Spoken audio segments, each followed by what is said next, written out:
high acceptance fees in public universities. The arbitrary high acceptance fees being charged by some public universities on new students across the country have become a matter of great concern to many families. There's rising frustration over the exorbitant fees. Indigent families of new students are being forced to pay these fees, especially against the backdrop that federal universities are still tuition free. Reports say students who can't pay some of these charges are losing their admission, which is sad and not in the interests of the country's future. Now, let me give you some quick instances. In the 1980s, for instance, the universities charged 5 naira as acceptance fees. But today, coupled with the high rate of inflation, some universities are charging between 50,000 and 80,000 naira as acceptance fee. Investigations in some universities have revealed that the University of Benin, for instance, charges 60,000 naira from normal students, 80,000 naira if you are a science student. Imo State University is charging 70,000 naira. Michael Okpara University of Agriculture, Umudike in Umuahia, charges 50,000 naira. The Federal University of Technology, Owerri, charges 42,000 naira. University of Nigeria, Enugu campus, charges 25,000 naira. The University of Lagos charges 20,000, and the University of Ibadan charges 35,000 naira, depending on your faculty. Now, let's go up north. University of Abuja charges 42,000 naira, while the Federal University of Technology in Minna charges 20,000 naira. The Ahmadu Bello University in Zaria charges 25,000 naira and 44,500 depending on your faculty. The Usman Dan Fodio University, Sokoto, charges 5,000 naira, made up of 3,000 naira for acceptance fee and 2,000 naira for screening fee, 5,000. Abubakar Tafawa Balewa University, Bauchi, and the Federal University Kashere in Gombe State do not charge acceptance fee at all from their students. Now, let's talk about this this exploitation by supposed public universities, and also the discrepancies in the fees charged by the southern-based universities and the northern ones. All right, quickly. Patience, this brings to the forefront the problem of system. I keep emphasizing that we do not have a system that works in this country. Nigeria is unfortunate that Nigeria is a country where even at the federal level, people wake up from sleep and decide what they want to take and what they don't want to take.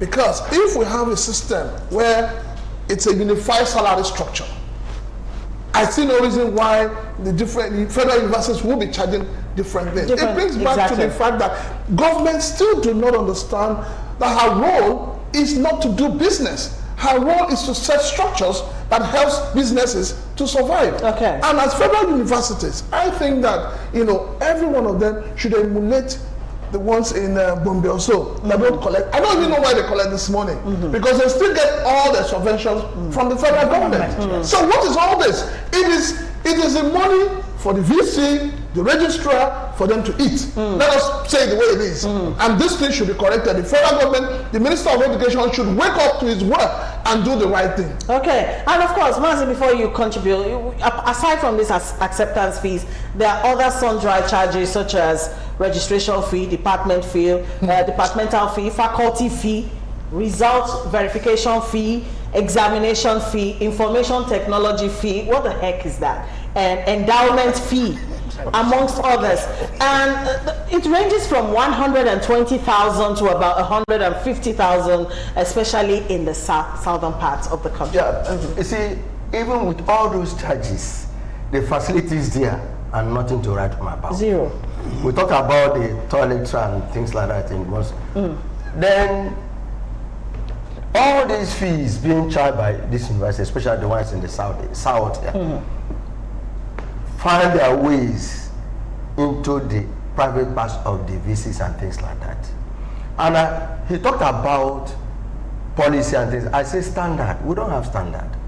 If we have standard, what any university charge is the same thing. It should be all over. Exactly. But then the ones in Far North, their fees are lower because how many persons go there? They lowered it to encourage people to go there. But then at the same time, it also calls our attention during the JAMB cutoff marks. Some of these universities there, they have lower cutoff mark for the Far North, while the ones in the South here have a high. But having said that, must they charge fees for these things? And still they get their subvention from the federal government.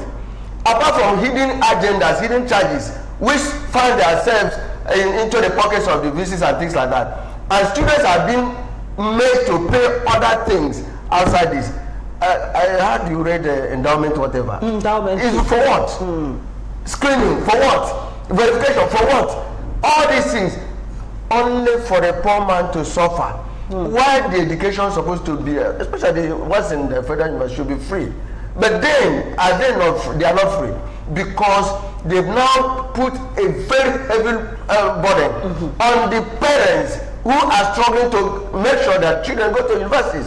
It's unfortunate. We condemn it completely. And the federal government should, just like JAMB. JAMB has no reason at all to charge. Last time we called the JAMB registrar, the other platform, and he said return about how many, is it million? And we asked him, why? He said it's not his money, he has to return it.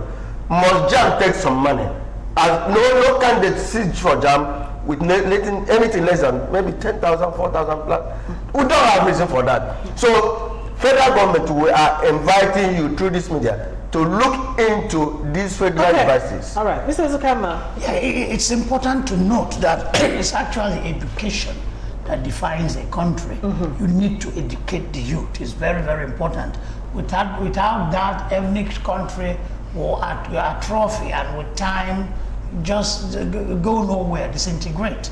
And then secondly, we have to bear in mind that the average Nigerian family is poor. The generality of Nigerian families, they struggle very hard just to put their children in school. So bearing these two things in mind, we need to educate our youth. One. Secondly, the families are poor. As much as possible, the cost of education should be very low. Very low, very affordable. Especially for federal government school, universities. For the private schools who are targeting anyone that can pay, it's not for the masses. If you can't pay, you stay out. Those are private schools. But for federal government universities, the cost must be low. The vice chancellors and the rest of them need to put money in their pocket. That's understandable. It's not their fault. It's the system. At the presidency, people are putting money in their pockets. At the gubernatorial level, Senate, everybody's looking for money for his pocket. But when you're looking for money for your pocket, you have to be very sensitive, especially when it has to do with education. Something like 5,000 acceptance fee, that's reasonable. Most people can afford that. Anything more than that is just too much. And it's exploitation. Let's not even talk about the exploitation that goes on after you've been accepted into these universities. I mean, the lecturers are like on another level. Yes, not forgetting that the monies that they make the students pay fall back to the parents. So it still goes back, to the masses. See, I'm happy with bringing our educational sector to the limelight. We're talking of universities. How many public schools are working in Nigeria? A country where public schools do not work is bound not to develop. So, you see, what is playing out? That's why I said federal government needs to come in immediately. What is playing out is what has played out with public schools. They have ended up killing public schools, and you now have private schools all over the place. Even in the villages. Even in the village, you have private schools. Now, you will find out that with time, these federal universities will now begin to compete. They've started competing with private universities. It is time to end this madness. The Minister of Education, the Mr. President have to wake up. We need to, first of all, stop this whole madness of killing our public schools. Because the public school system. Because once it is not come now, it will become like the primary and secondary school. We don't have public schools. So the universities that people have, that the ordinary Nigerians, the masses can attend, they're already trying to use one thing or the other to hike the price. And before you know it, it will become just like the private universities. All right, now these public universities, they were established under the same law, which means that whatever A charges should be what B charges. I do know that universities have autonomy, but there's something wrong with that, and this is a consequence of that autonomy that universities have. Having said that, these exorbitant acceptance fees should be discouraged. They should be discouraged. I don't think in my time when I went to the university, I studied at the Ambrose Ali University in Ekpoma. I didn't pay any acceptance fee. All you needed was to pass your JAM, and then your admission letter is sent to you, and then you go to school. I think that is what it should be. But